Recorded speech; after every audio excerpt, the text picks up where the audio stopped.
आखिर महाभारत का युद्ध शुरू होने से पहले कौरव और पांडवों ने कौन कौन से 7 नियम बनाए थे? आखिर उन 7 नियमों में से कितने नियम को तोड़ दिया गया? तो दोस्तों, अगर अभी तक आपने हमारे चैनल को सब्सक्राइब नहीं किया है तो अवश्य कर ले। तो चलिए दोस्तों, अब करते हैं ज्ञान की बात। महाभारत के विशाल युद्ध में कई सारे भारतवर्ष के राज्य और राजाओं ने भाग लिया था। पांडव और कौरव पक्ष के कितने सारे योद्धा एक ही समय पर एक ही भूमि पर नजर आए थे, वो भी सिर्फ और सिर्फ एक राज्य के लिए। महाभारत के ऊपर कई सारी वीडियो हम पहले ही बना चुके हैं, जिनके बारे में आपको बहुत सारी जानकारियां पहले ही प्राप्त हो चुकी है। लेकिन ये वीडियो कुछ अलग है। यहाँ हम बात करने वाले हैं महाभारत युद्ध जो शुरू हुआ उससे पहले कौरव और पांडवों ने कौन कौन से 7 नियम बनाए थे। तो चलिए उन्हीं 7 नियमों का जिक्र करते हैं। मुख्यतः ये 7 नियम गुरु द्रोणाचार्य और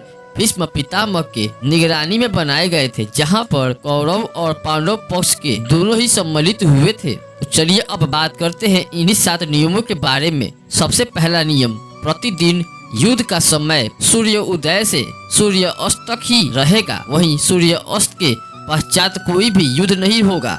ये सबसे पहला नियम था, लेकिन इस नियम को भी तोड़ दिया गया जब अर्धरात्रि में कौरव सेना ने पांडव पर हमला बोला और उसी बीच पांडव की तरफ से घटोत्कच ने आधे से ज्यादा कौरव सैनिकों को खत्म कर दिया था। दूसरा नियम, युद्ध समाप्ति के पश्चात छल कपट छोड़कर सभी लोग प्रेम का व्यवहार करेंगे। इस नियम को भी तार तार कर दिया गया था। कौरव पक्ष जैसे ही युद्ध खत्म करता और अपने शिविर को लौटता, तब शकुनी अपने पासे फेंक कर नए नए रणनीति बनाता था। किसी के भी मन में प्रेम का व्यवहार नहीं था। तीसरा नियम, एक रथी से ही, एक हाथी से ही और एक पैदल सैनिक से ही युद्ध करेगा। लेकिन इस नियम को भी अनेकों बार तोड़ दिया गया था। जब भगदत्त हाथी पर सवार था और अर्जुन अपने रथ पर और दोनों के बीच युद्ध हुआ था। चौथा नियम, युद्ध में सिर्फ और सिर्फ पुरुष ही लड़ेंगे, किसी भी स्त्री का युद्ध में भाग लेना वर्जित होगा। इस नियम को भी लगभग भंग ही कर दिया गया था। सभी जानते थे कि शिखंडी स्वयं भीष्म पितामह का वध कर सकती है, इसीलिए कौरव ने इस नियम को बाकी सभी नियमों के साथ पेश किया था, जिसको बाद में तोड़ दिया गया था। पांचवा नियम, भय से भागते हुए या शरण में आए हुए लोगों पर अस्त्र शस्त्र का प्रहार बिल्कुल नहीं किया जाएगा, लेकिन इस नियम का भी मान भंग किया गया।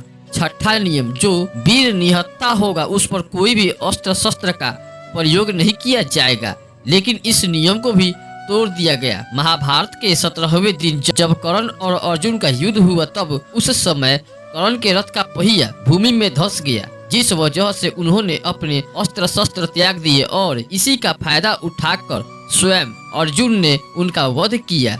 7वां और आखिरी नियम, युद्ध में सेवक का कार्य करने वालों पर कोई भी शस्त्र नहीं उठाएगा। शायद यही एकमात्र ऐसा नियम था जिसका उल्लंघन नहीं किया गया। लेकिन अगर आपको लगता है कि इस नियम का भी उल्लंघन किया गया था, तो आप हमें कमेंट बॉक्स में कमेंट करके जरूर बता सकते हैं। वीडियो अगर आपको अच्छी लगी हो तो वीडियो को लाइक करें एंड चैनल को सब्सक्राइब करें, क्योंकि आपको ऐसा वीडियो हमेशा मिलता ही रहेगा। धन्यवाद।